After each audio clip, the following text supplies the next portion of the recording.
Hello friends, in this video I'm going to teach you how to solve the network problem like Wi-Fi problem, mobile data problem and Bluetooth problem. So before I start the video, please do not forget to like the video, share the video and subscribe the channel. So first of all, you have to go to the setting, then we have to press the setting. So we have to come down. Then you can see here connection and sharing. We have to press this one. Then again we have to come down.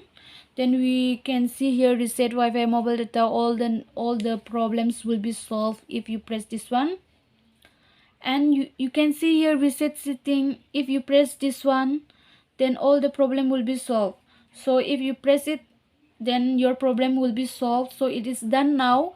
So friends, if you like this video, please do not forget to like the video, share the video and subscribe the channel. Thanks for watching.